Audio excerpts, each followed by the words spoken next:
Hi everybody, today we're going to do week 10 and we're going to look at a different type of therapy called Gestalt therapy. So make sure you are making notes and contacting or letting your lecturer know if there's anything, any further information that you need. So Gestalt therapy, and it's a Gestalt. That's how we say it. Now, the previous lecture, what is person-centered therapy? We didn't have a lecture video on this, but hopefully you talked about it with your lecturers. And you've also done quite a bit of Carl Rogers' work previously, and we did that at the very beginning of the course, in which we talked about the three important elements of person-centered therapy, which is your empathy, first and foremost, and then congruence, also very important, and your unconditional positive regard. The word unconditional, it just slipped my mind then. So so Carl Rogers obviously was the initiator of this special kind of type of relationship, the therapeutic relationship. And how does it look in counselling? Well, hopefully it doesn't look like you just repeating, their last emotion. So, and what is it? And so it sounds like you feel, angry. What does that feel like? And so it sounds like you feel, right? So that kind of repeating of the emotion. Hopefully you can use your congruence. Hopefully you can use your reactions, and the therapist uses themselves as part of the therapy in order to shed light on issues and help the client sort of work towards attaining goals and resolving their own issues. So if you have any questions, please please speak to your lecturer. So today we're talking about Gestalt therapy. We're going to look at the foundations of Gestalt, the Gestalt therapy techniques and experiments, and the particular relationship that we have. And the picture there is of the originator of Gestalt therapy, who was Fritz Perls. And there we have Fritz Perls from 1893 to 1970. Please do watch this video to get a good understanding of what Gestalt therapy is. I'm not going to play it now, it's actually quite long. Instead, I'm going to go through it with you.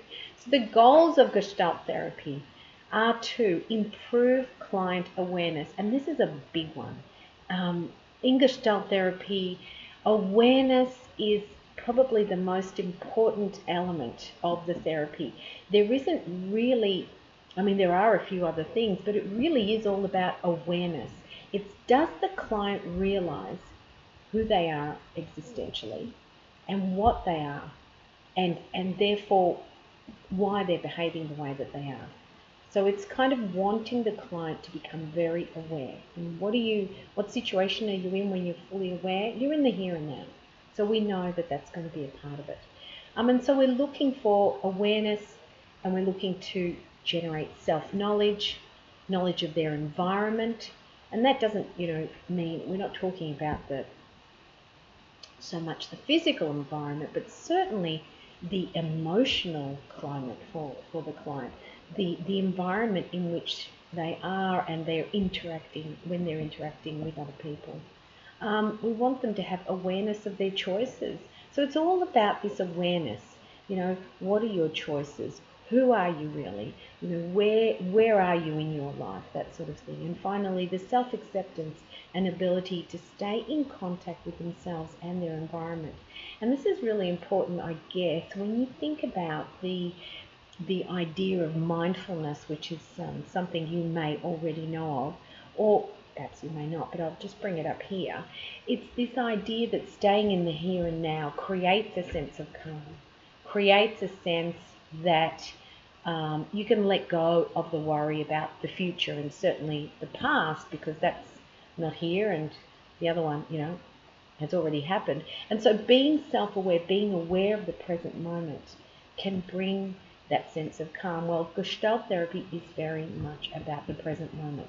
So we've talked about different therapies. We've looked at Freud, who is absolutely not about being in the present moment. They are completely psychoanalysts and psychodynamic therapists are all about being in the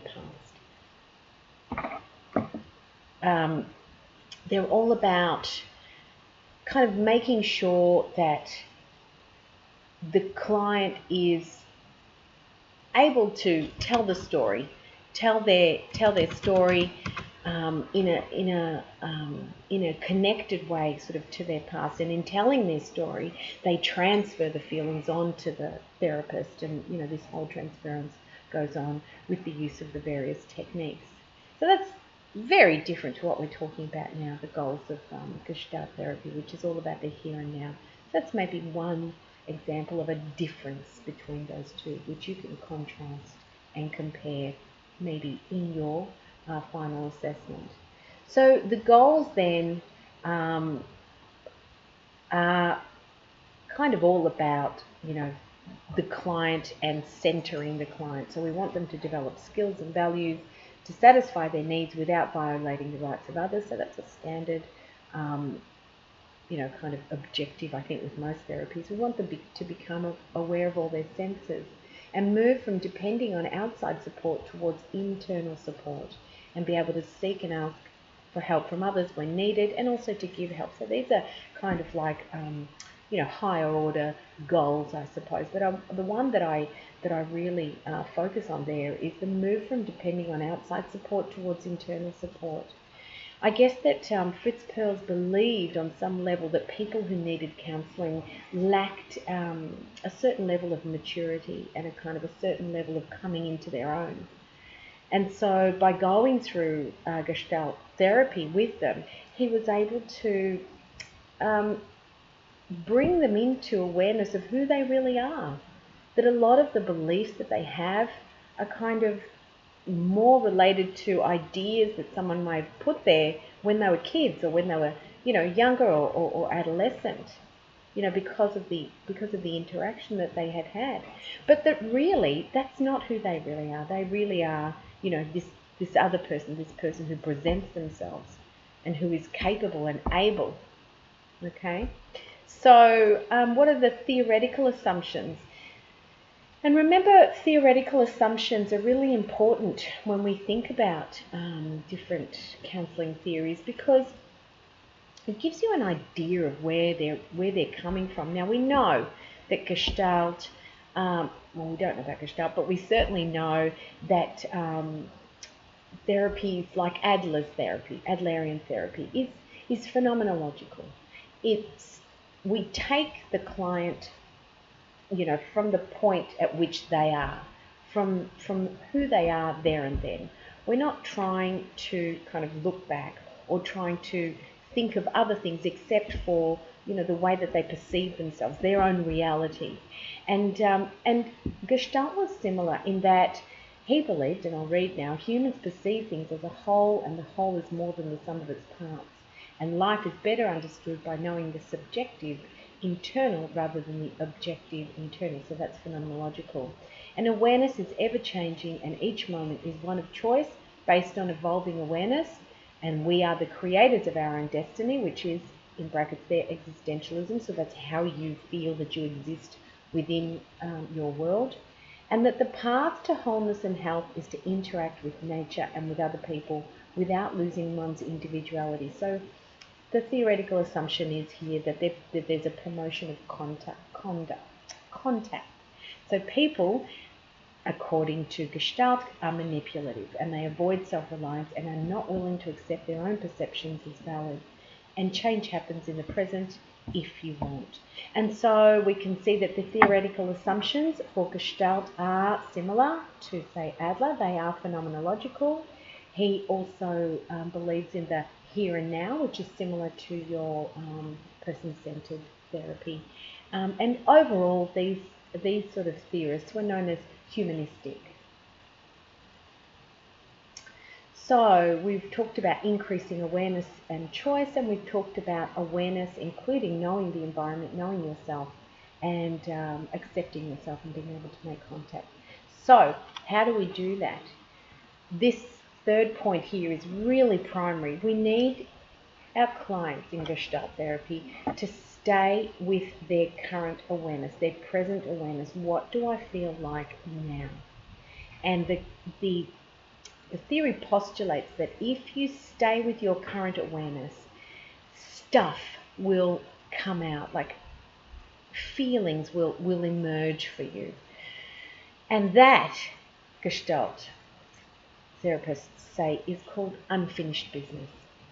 And it's the unfinished business in our lives which is causing us present day trauma or hassles or issues. And so the goal is to have our client and do a whole lot of experiments and use a whole lot of different techniques in order for, unfinished business to be dealt with. So that does sound a little bit Freudian if you think about it. So the therapist's function is to increase the client's awareness and increase the client's awareness of themselves. Do you notice that you've done this? Did you notice that you did that when I said that? So it's that present time awareness. And we pay attention to the present moment. And the third point there, we pay attention also to the client's body language, their non-verbal language, and the inconsistence between the verbal and non-verbal language. You know those people who smile when they're angry? In a Gestalt therapy situation, we would say, I just said something to you, which I knew would make you angry, but you smiled. Why do you do that? And then the client is forced to engage with themselves in the here and now. And then they make I messages. So they don't talk about the way others, are impacting them. It's all about how that they feel. So I messages. The relationship between the therapist and the client, different again with Gestalt therapy, different, for example, to PCT, so person-centered therapy. The quality of the therapist-client relationship, the therapist knows themselves. The therapist shares their experience with the client in the here and now, and so the therapist uses themselves in the therapy. So we have here not a seemingly warm and gentle type of relationship in which there's this sense of empathy and this sense of, unconditional positive regard and kind of like that kind of interaction that we all kind of have been talking about. This is what we're searching for. No, actually, a Gestalt therapist uses themselves as a tool to engage the client by challenging them. There is no problem with challenging a client in Gestalt therapy. So a Gestalt therapist would look at their client and say, why did you say that? That's not what that's not what you really meant. I could tell. That was inappropriate. And so these sort of challenging moments in Gestalt therapy are designed to be experimental, to have the client then respond in a certain way that might, by bringing them into the here and now, kind of bring up the unfinished business that they need to deal with. So that final point there, the therapist uses themselves in the therapy. And as I said, and it's a little bit like congruence, I suppose. If we think about congruence, which is, it's about being who you really are. Well, if I found something frustrating or if I was confused about something, I might say it in a way that isn't confronting, if I was being congruent in PCT. But in Gestalt, I might say, in a way that was kind of direct, and that might be what's needed. So it does have an influence in psychoanalysis. Fritz Perls and Freud did obviously share some ideology. Freud is, however, the past and Perls is the present. Freud is reductionist. We find out things in order to, sort of bring them down, or back to their original formation. How did it originally start? Whereas Perls doesn't really believe in that. He believes that everything about you interacts in a holistic way. It isn't so much about that past issue per se. It's about how does it affect you today? How have you merged it What is it about the past that affects you, in the here and now? Freud is deterministic, whereas Pearls is phenomenological. And we discussed how phenomenology is more about the taking the person as they are in relation to their environment, whereas Freud says, no. What happened to them caused the issue. So it was determined by, there's a deterministic sense there. Freud, energy system seeking homeostasis, and so does Pearls. And so what we're saying here is that every energy system, I'm doing this because it's the balance, it's homeostasis, is about a person's striving for balance and for for themselves to experience kind of a level, balanced life, not being pulled from pillar to post. Homeostasis. Freud says biological compulsions, the id, the ego, and so forth. Whereas Pearls says we aren't about compulsions. We aren't about biological compulsions. We're actually about closure. We actually, as humans, seek to not have to, create situations, but actually, be done with them and resolve them in our lives. So, comparison with other therapies. There's some similarities with humanistic and existential therapies because of the focus on here and now, the emphasis on individual freedom and responsibility. It is insight-oriented and the I-thou relationship, and it is holistic and integrated. Now, I've discussed all of those elements. But there's also some differences in that it's much more confrontational than normal humanistic therapy. So if we would say that PCT is humanistic, and we talked about that congruence, well, with Gestalt therapy, there's a lot more challenge. And it's expected because that challenge, the therapist using themselves in a challenging way creates these moments of I guess, lucidity for the client. They go, oh, yeah, that's right, and then they have a moment of understanding about themselves. So we've talked about the now, it's phenomenological, this therapy is grounded in the here and now. And the initial goal is for clients to gain awareness of what they are doing and experiencing now. So it promotes experiencing rather than the abstract of talking about situations. And there is a video very soon that I'm going to show you of Fritz Perls with a client called Gloria. And you'll be able to see that very, very distinctly, that the therapy is very much about talking about what's going on between them, between the therapist and the client. And that may sound odd, but it does work. So rather than talk about a childhood trauma, the client is encouraged to become that hurt child. So in a therapy, we might use a technique that says, like the empty chair technique, which we are going to talk about. Let's have the experience now. Let's have you be the child, and let's have you talking to yourself as though, you were able to meet that child. So these experiments create these here and now feelings that you don't get when you're talking about the past. A little bit more about the now. We ask what and how instead of why. We don't ask why. We don't want our client in Gestalt therapy to give us any of their insight into why they think anything happened. We're only looking for factual information that can lead us to creating here and now feelings. Because when you're saying why, then you're speculating and you're probably going into the past and sort of trying to figure it out. Okay, so hear that word, past? That's what we don't want. That's what we don't want with Gestalt therapy. We want to be in the here and now. And the here and now is obtained by asking what and how. Gestalt therapists would believe. And our power, it is believed, is in the present. So nothing exists except the now. The past is gone and the future has not yet arrived. For many people, the power of the present, however, is lost. They may focus on their past mistakes or engage in endless resolutions and plans for the future. And all of that, is what is now being talked about kind of in modern day or current present day psychotherapy. It's this notion of the now, and we're calling it mindfulness.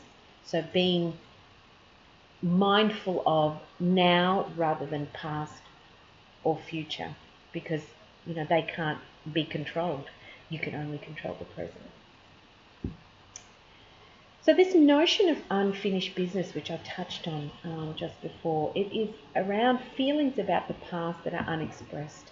So these feelings are associated with distinct memories and fantasies, feelings not fully experienced that linger in the background and interfere with effective contact. And we pay attention on the bodily experience because the feelings are unexpressed and they tend to result in a physical symptom. So just to elaborate a little bit there about the feelings of the past which are unexpressed, that might remind you a little bit of Freud, where, he believed that we need to go back to the past and re-experience those unexpressed feelings in order to fully develop, fully evolve, and, I guess through biological compulsion, he called it. Whereas what Gestalt is saying is that stuff is there, and it's there, but I want to visit it now in the way that it presents itself in your life now. I want to visit it in the way that it manifests in the here and now. So it's part of you now, holistic, right? Phenomenological. It's in the now. So we need to pay attention to what's happening to you in the here and now that appears to be affecting you, which may be related to past stuff, but we're not going to go into that past stuff in the way that it affected you then.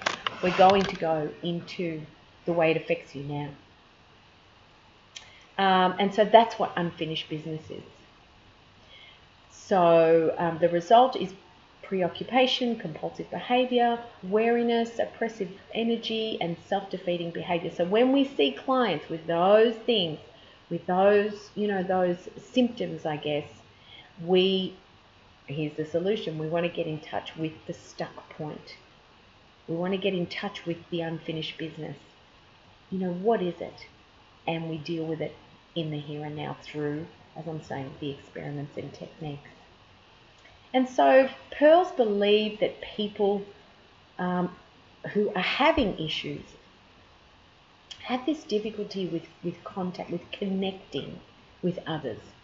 And so he believed that resistance to contact there in the second dot point is the defenses we develop to prevent us from experiencing the present fully. And there's different types of contact. There's introjection, deflection, projection, and retroflexion, and I'm not going to go into any of those because we've got them here right now. So introjection is uncritically accepting others' beliefs and standards without thinking whether they are congruent with who we are. So just to reiterate, contact is about others and it's about ourselves, and that ability to maintain contact and not withdraw keeps us present. Who am I really? What do I really want? What is it about me that is okay, and what is it about me that I'm working on? And that's all okay because I understand myself. And so that self-awareness is really important in Gestalt. And so this idea of contact is really, I keep wanting to say contact is really about self-awareness. So the second one there, projection. The reverse of introjection is we disown certain aspects of ourselves by assigning them to the environment. So how do I relate to other people? If I'm aware of myself, I relate to other people in a very self-aware way. Even when I make mistakes, I know where it's coming from. It's coming from me, right? Whereas if I'm not self-aware, I do a lot of projection, and you'll recognize projection from Freudian theory, from psychoanalytic theory as one of the defense mechanisms. So it works in the same way. Retroflexion is turning our back to ourselves what we would like to do to someone else, and then directing aggression inward, and the result is that we're fearful of directing it towards others. So we go through this self-sabotage kind of scenario. Deflection is a way of avoiding contact and awareness by being vague or indirect, like an overuse of humor.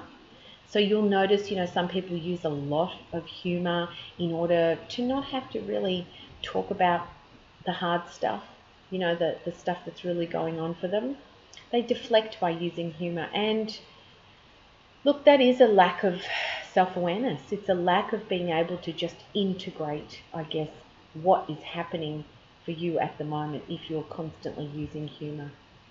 Number 5 there, confluence, where there's less differentiation between the self and the environment. For example, you need to be accepted all the time. You stay safe by going alone. You don't express your own opinions.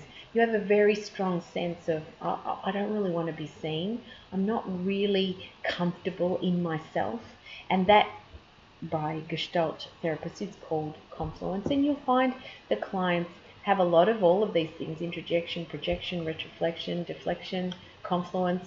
They're strange words, but when you think about it, you know people with all of these things. You know people who do a lot of these kinds of things. And clients are encouraged to become increasingly aware of their dominant style of blocking contact. And again, we're talking about contact with ourselves.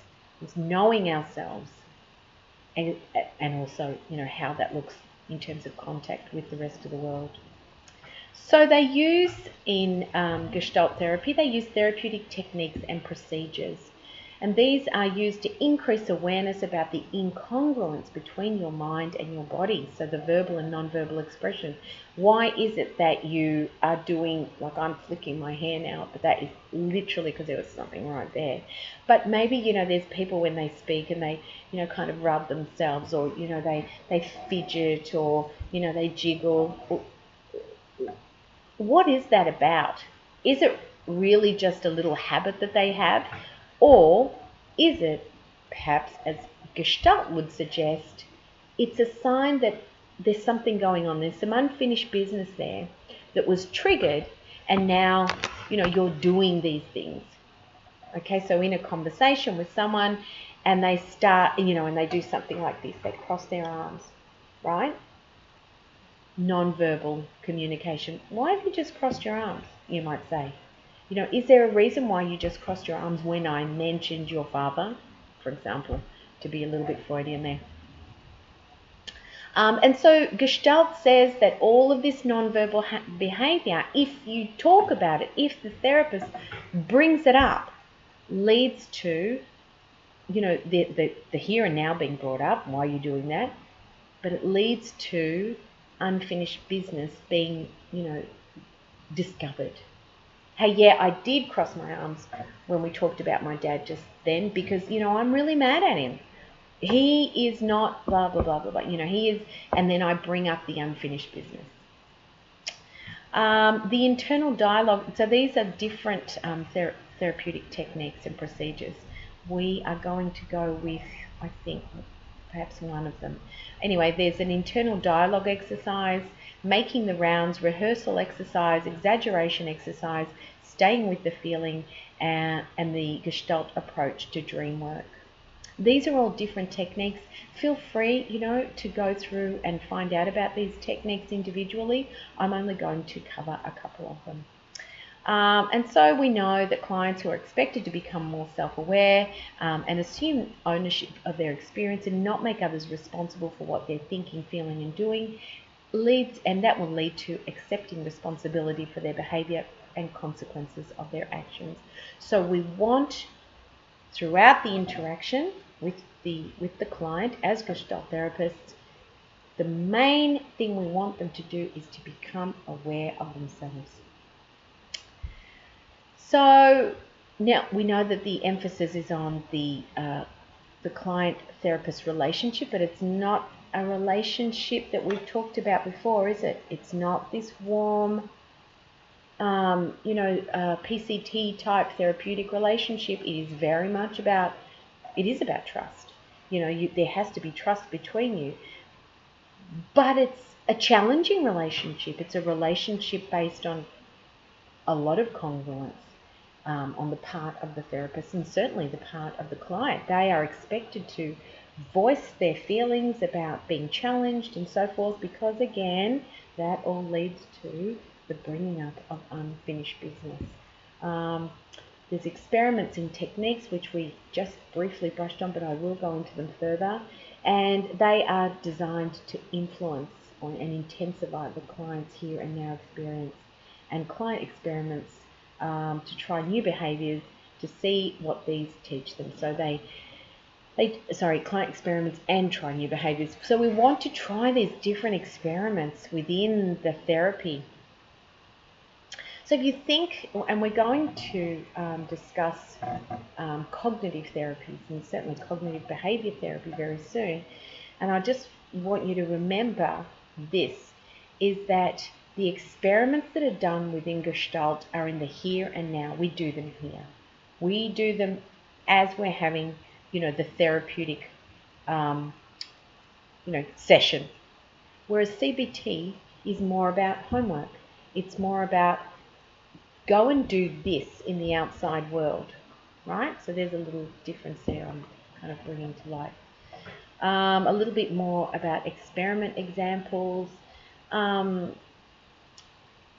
not going to go through all of them, but we do get to review one of them, and that is talking to conflicting parts of the self, and there's a little video soon. So as an example here, a client abuses alcohol and sees intoxication as the only way to become comfortable around other people. All right, so that's a very, very typical issue that a client could come up with. So you, as the Gestalt therapist, this is basically a case study. So what do we discover? That they may be experiencing a split between the part of herself, the client is a female, that wants to quit drinking, and the part that wants to be the life of the party. So as a therapist, we think,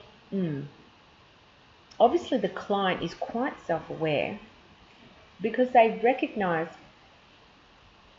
I want to be the life of the party, but I also, I don't want to drink so much, so I can see myself. I just don't know what to do about it. So the Gestalt therapist might use the talking to conflicting parts of self technique, which is the empty chair technique. So the empty chair technique could be used, as it says there, to create a discussion between the conflicting experiences to bring them into awareness. And I have here an example of an empty chair technique. So to recap, Gestalt therapy, we only use the here and now. We use the moment that we have in order for you to experience the issue.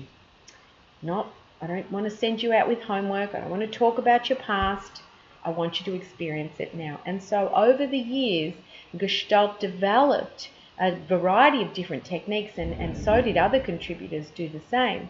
But one of the enduring ones, and I use this in my own counselling, is the empty chair technique. So let's have a look at how it works.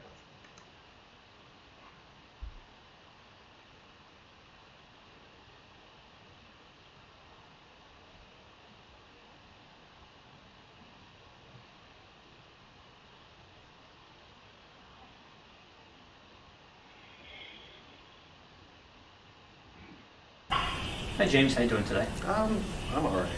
I'm just feeling a little off. Feeling a little off today? Yeah, I'm feeling jittery, and I don't know, I just feel like I need to explode or something. It's just in there somewhere. Alright, so you almost seem like a little fidgety. Yes. Yeah. It's like my body just can't keep still, and I'm trying to make it, but it just won't allow me to stop. Alright, so I remember we talked a little bit about this last time. You had kind of the same. So I just want to bring into focus there how they're focusing on his feeling, his bodily feeling. Okay? And at no time did he say, oh, I had a bad day, or I had a bad this, or I had, like this happened to me in the past. He's just focusing on his bodily feelings. So here and now. So I had an idea for a day. try a technique that that I think might help you Okay. to explore, to get some insight at this jitteriness. Okay.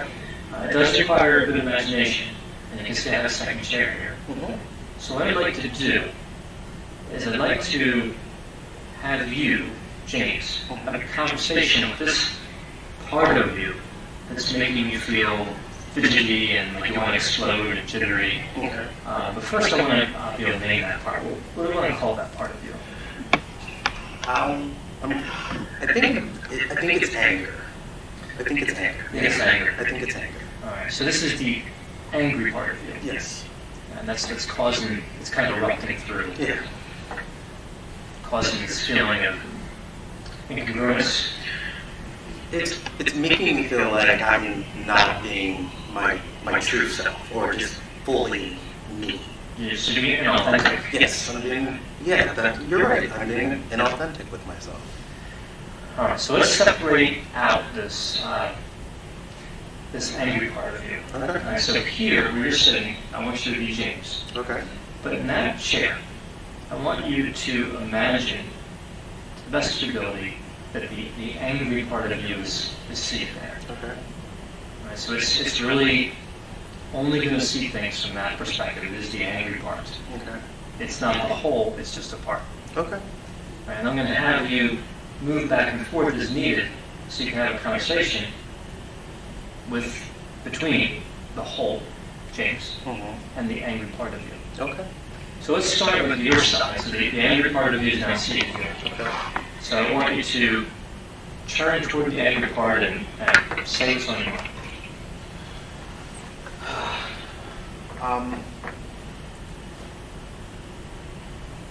The way that you're making me feel is it's really jittery and like I can't do my job and like I really can't interact with people the way that I want to because it's just going to explode out on them and I can't do that. Like as a black man, that's just unacceptable. I can't just go off the handle and start yelling and fussing and doing all those things that people deem as unacceptable in society, and that's what you're making me feel like I need to. So that's the powerful message you communicate to the angry part of you. So I want you to think, how's the angry part of you going to respond to that? And then switch seats and respond back to James. Make sense? Makes sense.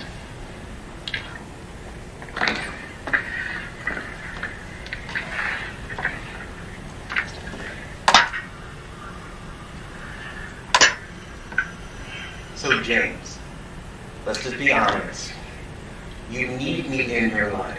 I am that part of you that you never let out, and I can actually be a force of good for you. Because right now, people are walking over you, and you're not seeing them. And it's partly because you're just not letting me out, and you're afraid of what everybody else is going to say if you get upset, which is crazy. You can actually use me to your benefit.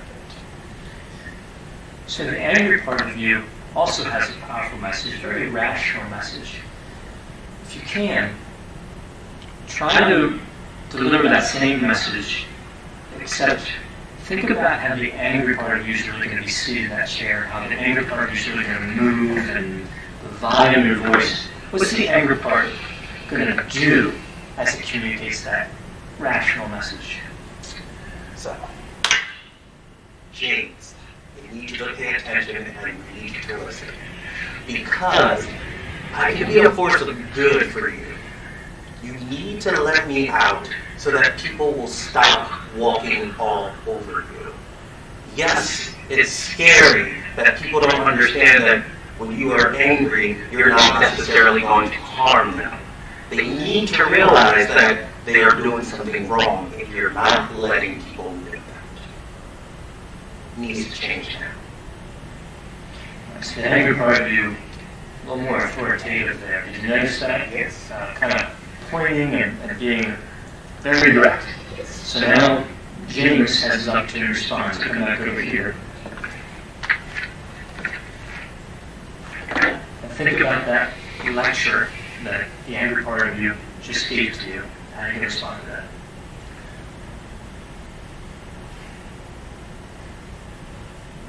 I don't think that people are walking over me. I think that people are just being who they are, and I don't see it as a problem. So I understand that I need to, or you want me to, usually for a force of good, but I fear what I would do if I let you out 100%. And I don't want people to be disappointed in me, or fear me, or not want to be around me, because I am angry. Alright, so now James, again, a powerful and a rational response to the angry part. Does the angry part have a comeback for this? I think he does. And we can try that. So remember his temperament's a little different, right? His temperament's going to be a little angrier. So, James, you don't have to let me out 100%. You can let me out 30%, 25%, even 75%, so that you can get your point across. So, yeah, it's scary, but it has to happen. It has to happen. Alright. So the angry part is kind of putting an ultimatum out there saying, this is really something that needs to happen, has to happen. Yes. So come back as James, and let's talk about this. Do you want to respond to the angry part at this level? I don't know. It's a lot to think about. Okay. So come back to me and let's talk about it. Okay. So, what did you get from that interchange? I think I got the understanding that it's okay to be angry, and it's okay to be frustrated, and it's okay to release that out. But I just don't necessarily have the skills or the tools to actually do that in an effective way so that I don't scare you. Alright. So as you're saying that, as you're kind of revealing what you've discovered, what do you feel like now in terms of your body? So I feel like a cloud or something is over my heart, because I think that if I ever got angry, it's making me vulnerable. So it's trying to shield everything that's around me and not let those other feelings out. Okay, so I hope you got a bit out of that. I didn't mean to, I hope it's not too long for you to watch, but I think it's such a good example of quite a few different things. So talking to the other part of ourselves is a perfect example of that, but also how the therapist kept saying, and how does that feel for you right now? What would that angry part be saying right now? And how are you feeling right now? And so really illustrating that Gestalt therapy is all about noticing your own kind of expressions and kind of experiences that are happening right now. Not asking about the past, or certainly not asking about the future. There's also other techniques like playing the projection, where the client is to assume the role of the other person onto whom they have projected their own unacceptable feelings.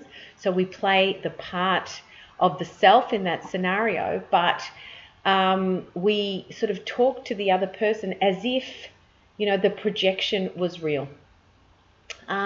Bringing clients into the here and now through guided fantasy and imagery and dream work, where everything the client creates in a dream is a projected part of the client, and we see unfinished business in that, and we use I statements as in everything that's happening, even though it appears to be happening to someone else, it's actually about yourself. So please watch a little bit of this video. Sorry to have so many videos, but they're really kind of important so that you really get an idea of what Gestalt therapy is about.